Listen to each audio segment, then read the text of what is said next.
Hi students, today we are going to study about interprocess communication. The short form is IPC. Interprocess communication refers to the mechanism an operating system provides to allow the processes to communicate each other to manage shared data. അപ്പോൾ ഈ ഇൻ്റർപ്രോസസ് communication എന്ന് പറഞ്ഞാൽ പ്രോസസ്സുകൾ തമ്മിലുള്ള കമ്മ്യൂണിക്കേഷനാണ്. Data share ചെയ്യുന്നത്, shared data തന്നെ manage ചെയ്യാൻ വേണ്ടിയിട്ട്. കാരണം ഒരു ഡാറ്റ തന്നെ രണ്ട് പ്രോസസ്സ് ഷെയർ ചെയ്യുന്നുണ്ടെങ്കിൽ ആ ഒരു ഡാറ്റ തന്നെ മാനേജ് ചെയ്യുന്ന രീതിയിൽ എന്ത് ചെയ്യുന്നു, രണ്ട് പ്രോസസ്സും തമ്മിൽ കമ്മ്യൂണിക്കേറ്റ് ചെയ്യുന്നത്. അത് ഓപ്പറേറ്റിംഗ് സിസ്റ്റം പ്രൊവൈഡ് ചെയ്യുന്ന ഒരു മെക്കാനിസമാണ്. ഓക്കെ, രണ്ട് പ്രോസസ്സസ്, രണ്ടോ അതിൽ കൂടുതലോ പ്രോസസ്സസ് ഒരു സെയിം ഡാറ്റയാണ് ആവശ്യമായിട്ട് വരുന്ന ഘട്ടത്തിൽ അത് പല രീതിയിൽ എന്ത് ചെയ്യുന്നുണ്ട്, അത് ആ ഡാറ്റ ഉപയോഗപ്പെടുത്തുന്നുണ്ട്. അപ്പോൾ രണ്ട് പ്രോസസ്സുകൾ തമ്മിൽ കമ്മ്യൂണിക്കേഷൻ നടക്കുന്നുണ്ട്. ആ കമ്മ്യൂണിക്കേഷൻ എന്ന് പറയുന്നത് വിത്തിൻ ദ സിസ്റ്റം, ഒരു സിസ്റ്റത്തിൻ്റെ, ഒരു സിംഗിൾ സിസ്റ്റത്തിൻ്റെ ഉള്ളിൽ തന്നെ പ്രോസസ്സുകൾ തമ്മിൽ കമ്മ്യൂണിക്കേറ്റ് ചെയ്യും. അല്ലെങ്കിൽ ഒരു കമ്പ്യൂട്ടറിലുള്ള പ്രോസസ്സും വേറെ ഏതെങ്കിലും ഒരു കമ്പ്യൂട്ടറിലുള്ള പ്രോസസ്സും തമ്മിൽ കമ്മ്യൂണിക്കേറ്റ് ചെയ്യും. അപ്പോൾ ആ രണ്ട് കമ്പ്യൂട്ടറും ഏതെങ്കിലും നെറ്റ്വർക്ക് വഴി കണക്റ്റഡ് ആയിരിക്കും. ഓക്കെ, the processes can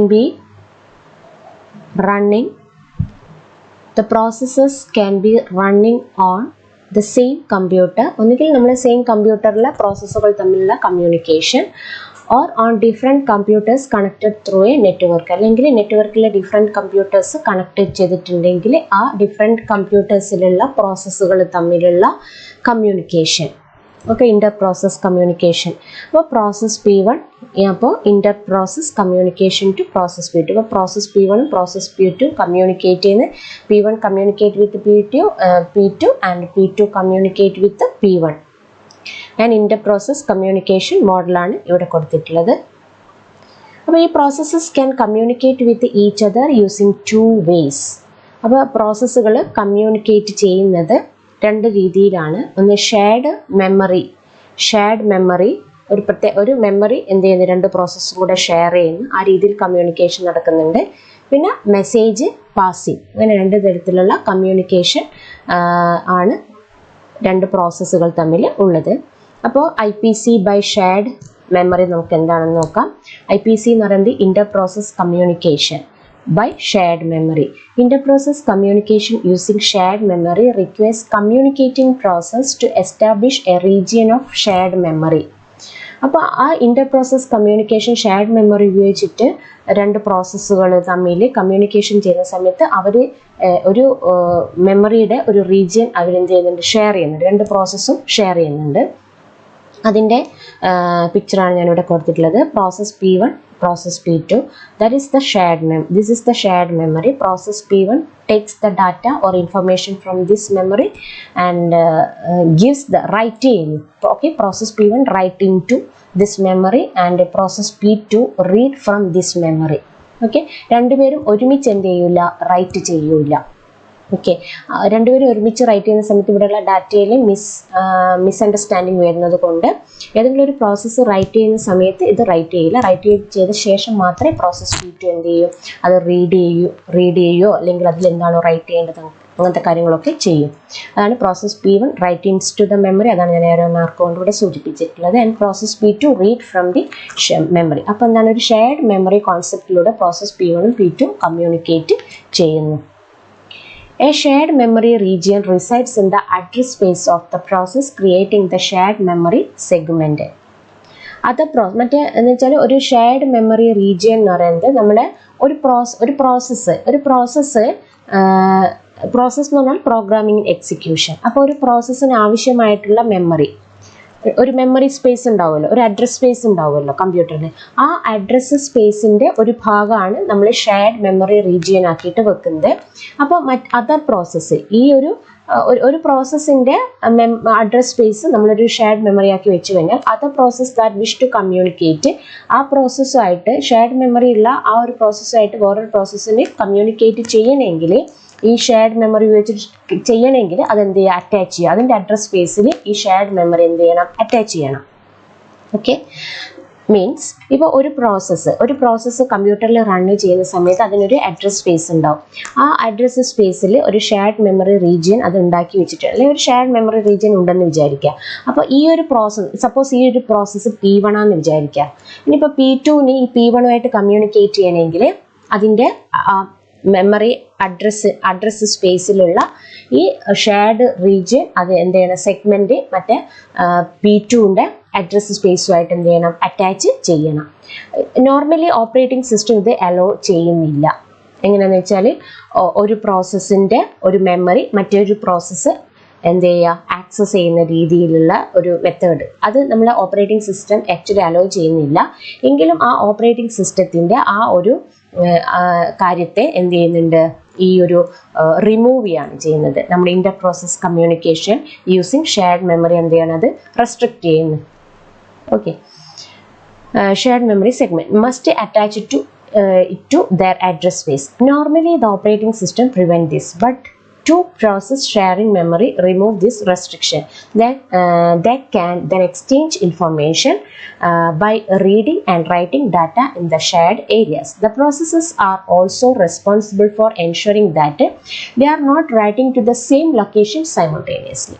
രണ്ടുപേരും ഒരേ ലൊക്കേഷൻ, ഷെയർഡ് മെമ്മറിയുടെ ഒരേ ലൊക്കേഷനിൽ രണ്ട് പ്രോസസ്സും ഒരേ സൈമിൾട്ടേനിയസ്ലി ആയിട്ട് എന്ത് ചെയ്യാൻ പാടില്ല, റൈറ്റ് ചെയ്യാൻ പാടില്ല. അപ്പോൾ ഈ ഷെയർഡ് മെമ്മറി യൂസ് ചെയ്തിട്ടുള്ള ഇന്റർ പ്രോസസ് കമ്മ്യൂണിക്കേഷൻ്റെ ബെസ്റ്റ് എക്സാമ്പിൾ എന്ന് പറയുന്നത് പ്രൊഡ്യൂസർ കൺസ്യൂമർ കമ്മ്യൂണിക്കേഷനാണ്. രണ്ട് പ്രോസസ്സ് ഉണ്ട്. ഒരു പ്രൊഡ്യൂസർ എന്ന് പറയുന്ന ഒരു പ്രോസസ്സുണ്ട്, കൺസ്യൂമർ എന്ന് പറയുന്ന ഒരു പ്രോസസ്സുണ്ട്. അത് തമ്മിലുള്ള കമ്മ്യൂണിക്കേഷൻ എന്ന് പറയുന്നത് പ്രൊഡ്യൂസർ എന്താ ചെയ്യുക, പ്രൊഡ്യൂസർ എന്ന് പറയുന്ന പ്രോസസ്സ് പ്രൊഡ്യൂസേഴ്സ് ഇൻഫർമേഷൻ പ്രൊഡ്യൂസേഴ്സ്. ആ ഇൻഫർമേഷൻ കൺസ്യൂം ചെയ്യുന്നത് ആരാണ്, consumed by the consumer process. ആ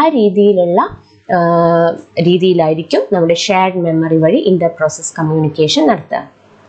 And the second one is inter-process communication by message passing systems. Message passing provides a mechanism to allow processes to communicate and to synchronize their actions without sharing the same address space. അപ്പോൾ രണ്ടും എന്താണ്, same address space use ചെയ്യുന്നില്ല, വ്യത്യസ്തമായിട്ടുള്ള address space use ചെയ്തുകൊണ്ട് എന്താണ്, sender റിസീവറിനെ initiate ചെയ്തുകൊണ്ട് ആരാണ് receive ചെയ്യേണ്ടതെന്നുള്ള കാര്യം പറഞ്ഞുകൊണ്ട്, അല്ലെങ്കിൽ റിസീവർ ഞാൻ ഇവരിൽ നിന്നാണ് ഡാറ്റ സ്വീകരിക്കുന്നതെന്ന് പറഞ്ഞുകൊണ്ട് ചെയ്യാണ്. രണ്ടാർക്കും വ്യത്യസ്തമായിട്ടുള്ള അഡ്രസ് സ്പേസ് ആണ് ഉള്ളത്. A message passing facility provides at least two operations. Message passing എന്ന് പറയുന്ന ഇന്റർ പ്രോസസ് കമ്മ്യൂണിക്കേഷൻ മെത്തേഡിനകത്ത് രണ്ട് ഓപ്പറേഷൻസ് ആണ് നടക്കുന്നത്. സെൻഡ് മെസ്സേജ് എന്ന് പറയുന്ന ഓപ്പറേഷനും പിന്നെ റിസീവ് ഓഫ് മെസ്സേജ് എന്ന് പറയുന്ന ഓപ്പറേഷനുമാണ് നടക്കുന്നത്. ഓക്കെ, അപ്പോൾ messages send by a process can be either fixed or variable in size. Message process തമ്മിൽ മെസ്സേജസ് പാസ് ചെയ്യുന്ന സമയത്ത് ഈ മെസ്സേജ് എന്ന് പറയുന്നത് ഒന്നുകൂടി ഫിക്സഡ് മെസ്സേജ് ആയിരിക്കും. ഫിക്സഡ് മെസ്സേജ് ആണെങ്കിൽ അതിൻ്റെ ഓപ്പറേറ്റിംഗ് സിസ്റ്റം ഇംപ്ലിമെൻറ്റേഷനൊക്കെ സിമ്പിളാണ്. ഈ മെസ്സേജ് വേരിയബിൾ ഇൻ സൈസ് ആണെങ്കിൽ അത് കുറച്ച് ഓപ്പറേറ്റിംഗ് സിസ്റ്റം ഡിസൈൻ കുറച്ച് കോംപ്ലക്സ് ആണ്. ഓക്കെ, അപ്പോൾ ഈ ഒരു മെസ്സേജ് പാസിംഗ് മെത്തേഡ് വഴി ഉള്ള ഇന്റർ പ്രോസസ് കമ്മ്യൂണിക്കേഷൻ്റെ പിക്ചറാണ് ഞാനിവിടെ കൊടുത്തിട്ടുള്ളത്. Process P1, process P2. അപ്പോൾ പ്രോസസ് P1 എന്താണ്, മെസ്സേജ് സെൻഡ് ചെയ്യുകയോ റിസീവ് ചെയ്യുകയോ എന്തോ ചെയ്യുന്നുണ്ട്. പ്രോസസ് P2 ആ ഒരു മെസ്സേജ് ക്യൂവിലാണ് നോക്കുന്നത്. അപ്പോൾ ആ മെസ്സേജ് ക്യൂന്ന് റിസീവ് ചെയ്യും അല്ലെങ്കിൽ സെൻഡ് ചെയ്യും. ഓക്കെ, ഈ രീതിയിലുള്ള communication, Inter process communication using message passing. If process P1 and P2 want to communicate, a communication link must exist between them, right? അപ്പോൾ വെച്ചാൽ P1 ഉം P2 ഉം തമ്മിൽ മെസ്സേജ് പാസ് ചെയ്യണമെങ്കിൽ അവർ തമ്മിൽ P1 എന്ന് പറയുന്ന പ്രോസസ്സും P2 എന്ന് പറയുന്ന പ്രോസസ്സും തമ്മിൽ ഒരു കമ്മ്യൂണിക്കേഷൻ ലിങ്ക് ഉണ്ടായിരിക്കണം, നിർബന്ധമാണ്. ആ ലിങ്കിലൂടെ മാത്രമേ അത് കമ്മ്യൂണിക്കേറ്റ് ചെയ്യാവൂ. The following are the several methods for logically implementing a link and the send receive operations. അപ്പോൾ ഈ ഒരു കമ്മ്യൂണിക്കേഷൻ ലിങ്ക് വേണമെന്ന് പറയില്ല. അപ്പോൾ ആ കമ്മ്യൂണിക്കേഷൻ ലിങ്ക് ഉണ്ടാക്കാൻ വേണ്ടിയിട്ട് ഒരുപാട് മെത്തേഡ്സ് ഉണ്ട്. രണ്ട് പ്രോസസ്സ് തമ്മിൽ കമ്മ്യൂണിക്കേഷൻ ലിങ്ക് ഉണ്ടെങ്കിൽ മാത്രമേ മെസ്സേജ് പാസ് ചെയ്യാൻ പറ്റൂ. സോ ആ ഒരു കമ്മ്യൂണിക്കേഷൻ ലിങ്ക് ഒരു ലോജിക്കലി ഇംപ്ലിമെൻറ്റ് ചെയ്യാൻ വേണ്ടിയിട്ട് കുറച്ച് മെത്തേഡ്സ് നമ്മൾ ഫോളോ ചെയ്യുന്നുണ്ട്. ഓക്കെ, പിന്നെ നമുക്ക് ഈ ഓപ്പറേഷൻസ് നടത്തണം, സെൻഡ് ചെയ്യണം, മെസ്സേജ് റിസീവ് ചെയ്യണം. അപ്പോൾ അതിന് വേണ്ടിയിട്ട് കുറച്ച് മെത്തേഡ്സ് നമ്മൾ ഫോളോ ചെയ്യുന്നുണ്ട്. അപ്പോൾ എന്തൊക്കെയാണ് മെത്തേഡ്സ് എന്ന് പറയുന്നത്? ഡയറക്റ്റ് ഓർ ഇൻഡയറക്റ്റ് കമ്മ്യൂണിക്കേഷൻ ഉണ്ടാകാം, ഡയറക്റ്റ് ഓർ ഇൻഡയറക്റ്റ് കമ്മ്യൂണിക്കേഷൻ, പിന്നെ synchronous or asynchronous communication and auto. അപ്പോൾ ടു പ്രോസസ്സസ് തമ്മിൽ കമ്മ്യൂണിക്കേറ്റ് ചെയ്യണമെങ്കിൽ അല്ലെങ്കിൽ മെസ്സേജ് പാസ് ചെയ്യണമെങ്കിൽ, മെസ്സേജ് റിസീവ് ചെയ്യണമെങ്കിൽ രണ്ട് പ്രോസസ്സും തമ്മിൽ ഒരു ലിങ്ക് വേണം, കമ്മ്യൂണിക്കേഷൻ ലിങ്ക് വേണം. അപ്പോൾ ആ കമ്മ്യൂണിക്കേഷൻ ലിങ്ക് എങ്ങനെയാണ് നമ്മൾ ഉണ്ടാക്കുന്നത്? കമ്മ്യൂണിക്കേഷൻ ലിങ്ക് ഉണ്ടാക്കാൻ വേണ്ടിയിട്ട് കുറച്ച് മെത്തേഡ്സ് ഉണ്ട്. എന്തൊക്കെയാണ് methods? Direct or indirect communication, synchronous or asynchronous communication ഉണ്ട്, പിന്നെ ഓട്ടോമാറ്റിക് ഓർ എക്സ്പ്ലിസിറ്റ് ബഫറിംഗ് ഉണ്ട്. അതിൽ first one direct or indirect communication. With the direct communication, each processes that wants to communicate must explicitly name the recipient or sender of the communication. Send and receive primitives are defined as, for example, send p message. കാരണം send ചെയ്യുന്ന സമയത്ത് ആർക്കാണോ send ചെയ്യുന്നത്, ഏത് പ്രോസസ്സിനാണോ send ചെയ്യുന്നത്, അത് name ചെയ്യണം. അതാണ് ഡയറക്റ്റ് കമ്മ്യൂണിക്കേഷൻ. അപ്പോൾ ഇവിടെ ഇതിൻ്റെ മീനിങ് എന്താണ്? Send a message to process P, process P. അപ്പോൾ ആർക്കാണോ നമ്മൾ സെൻഡ് ചെയ്യുന്നത് അത് നിർബന്ധമായിട്ടും സ്പെസിഫൈ ചെയ്തിരിക്കണം. അതാണ് ഡയറക്റ്റ് കമ്മ്യൂണിക്കേഷൻ. പിന്നെ അതുപോലെ തന്നെ റിസീവ് ഓപ്പറേഷൻ നടത്തണമെങ്കിൽ ആരിൽ നിന്നാണോ മെസ്സേജ് ഏത് പ്രോസസ്സിൽ നിന്നാണോ മെസ്സേജ് റിസീവ് ചെയ്യുന്നത് ആ പ്രോസസ്സ് സ്പെസിഫൈ ചെയ്യണം. അപ്പോൾ ഇവിടെയുള്ള പ്രിമിറ്റീവ് റിസീവ് ക്യൂ മെസ്സേജ് എന്ന് പറയുന്നത് receive a message from process Q. Okay, പിന്നെ ഈ ഒരു സ്കീം നമ്മുടെ ഡയറക്റ്റ് കമ്മ്യൂണിക്കേഷൻ ആണ് ഇത് പറഞ്ഞിരിക്കുന്നത്. ഡയറക്റ്റ് കമ്മ്യൂണിക്കേഷൻ രണ്ട് തരത്തിൽ തന്നെ പറയാം. സിമെട്രി അഡ്രസ്സിംഗ് ഉണ്ട്, അസിമെട്രി ഉണ്ട്. This scheme exhibit symmetry in addressing, that is both the sender and receiver process must name the other to communicate. കാരണം വെച്ചാൽ സെൻഡറും റിസീവറും എന്ത് ചെയ്യുന്നുണ്ട്? നെയിം വെച്ചിട്ട് എന്ത് ചെയ്യുന്നത്? കമ്മ്യൂണിക്കേറ്റ് ചെയ്യുന്നത്. പിന്നെ ഉള്ളത് അസിമെട്രി ആണ്. അസിമെട്രിയിൽ in this only the sender names the recipient. Recipient is not required to name the sender. Sender റെസിപ്പൻറ്റിൻ്റെ പേര് പറയുമെങ്കിലും റെസിപ്പൻറ്റ് ആരിൽ നിന്നാണോ ഞാനിത് സ്വീകരിച്ചിട്ടുള്ളത് എന്നുള്ള പേര് പറയൂല. അതാണ് അസിമെട്രി എന്ന് പറയുന്നത്. In this scheme the send and receive primitives വരുന്നത് ഇങ്ങനെയാണ്. ഓക്കെ, രണ്ട് തരത്തിലാണുള്ളത്. ഡയറക്റ്റ് കമ്മ്യൂണിക്കേഷൻ എന്ന് പറയുന്നത് നമ്മൾ നെയിം നിർബന്ധമായിട്ടും പറയും അല്ലെ, ഏത് പ്രോസസ്സിനാണ് മെസ്സേജ് സെൻഡ് ചെയ്യുന്നത് എന്നുള്ളത് സ്പെസിഫൈ ചെയ്യും. അതുപോലെ തന്നെ റിസീവ് ചെയ്യുന്നത് ഏത് പ്രോസസ്സിൽ നിന്നാണെന്നുള്ള ആ പ്രോസസ്സിന്റെ നെയിം നമ്മൾ സ്പെസിഫൈ ചെയ്യും. ആ രണ്ട് തരത്തിലുള്ളത് അസിമെട്രി ഉണ്ട്, സിമെട്രി ഉണ്ട്. സിമെട്രി എന്ന് പറയുന്നത് സ്പെസിഫൈ ചെയ്ത് റെസിപ്പൻറ്റിൻ്റെയും പിന്നെ സെൻഡറിൻ്റെ ഒക്കെ പേര് എന്ത് ചെയ്യുന്നുണ്ട് അവിടെ സ്പെസിഫൈ ചെയ്യുന്നുണ്ട്. ബട്ട് അസിമെട്രീൻ്റെ അകത്ത് സെൻഡറിൻ്റെ അകത്ത് മാത്രം എന്ത് ചെയ്യും? Send a message to process P. Send ഓപ്പറേഷനിൽ മാത്രം എന്ത് ചെയ്യുന്നുണ്ട്? ഏത് പ്രോസസ്സിനാണോ മെസ്സേജ് നമുക്ക് സെൻഡ് ചെയ്യേണ്ടത് ആ പ്രോസസ്സിൻ്റെ പേര് പറയും. പക്ഷേ റിസീവ് ഓപ്പറേഷൻ്റെ അകത്ത് ആരിൽ നിന്നാണോ നമ്മൾ സ്വീകരിക്കുന്നത് ആ സ്പെസിഫിക് ആയിട്ടുള്ള പ്രോസസ്സ് പേര് പറയൂല. Receive a message from any process, അതാണ് ഇവിടെ പറയുന്നത്. ഓക്കെ, അതാണ് അസിമെട്രി. രണ്ട് തരത്തിലുള്ള, that is the known as the what asymmetry. Okay, അപ്പോൾ ഡയറക്റ്റ് കമ്മ്യൂണിക്കേഷൻ, ഡയറക്റ്റ് ലിങ്ക് നമ്മൾ എടുക്കാം. With indirect communication the messages are send to and received from mail boxes or ports. Indirect കമ്മ്യൂണിക്കേഷൻ്റെ അകത്ത് നിന്ന് message send ചെയ്യുന്നത് അല്ലെങ്കിൽ message receive ചെയ്യുന്നത് mail box എന്നാകാം അല്ലെങ്കിൽ പോർട്ട് എന്നാകാം. The send and receive primitives are defined as follows. Send a message, send a message to mail box A. Receive a message, receive a message from mailbox A. ഇനി next നമ്മുടെ ലിങ്ക്, രണ്ട് process തമ്മിലുള്ള communication synchronous or asynchronous communication ആകാം.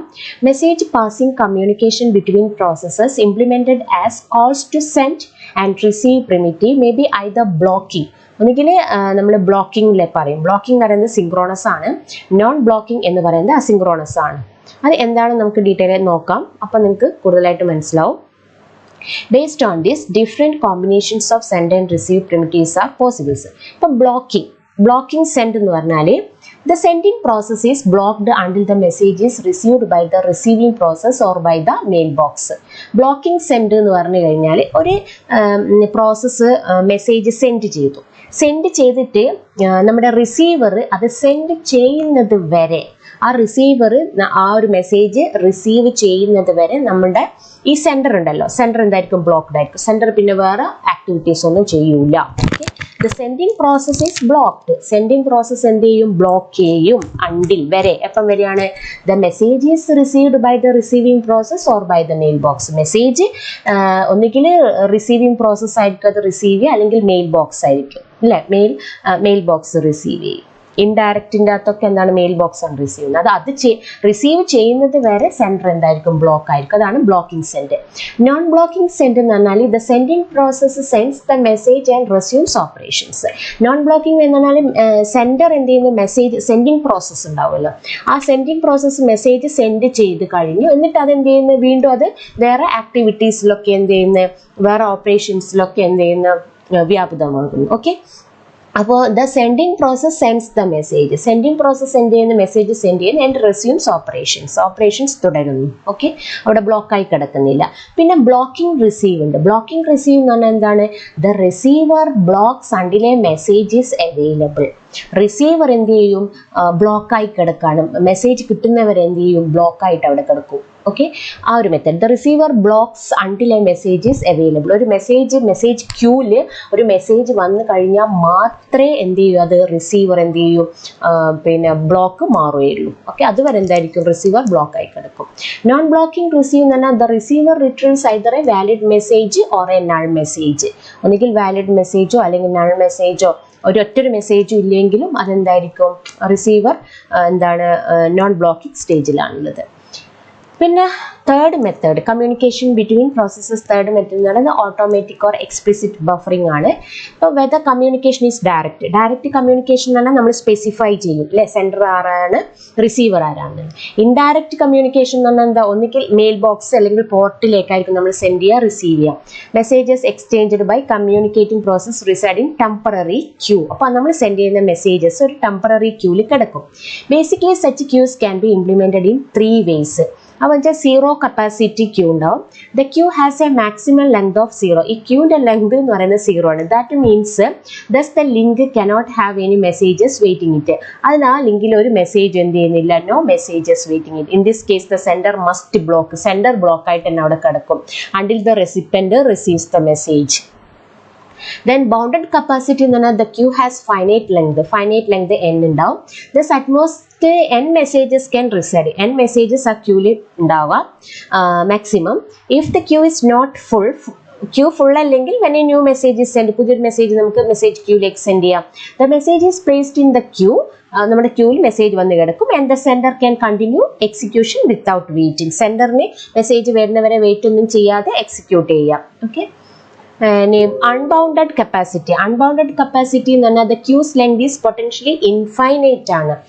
That means any number of messages can wait in it. The sender never blocks. Sender എന്ത് ചെയ്യുന്നില്ല, ഒരിക്കലും block ആവുന്നില്ല. Okay, thank U.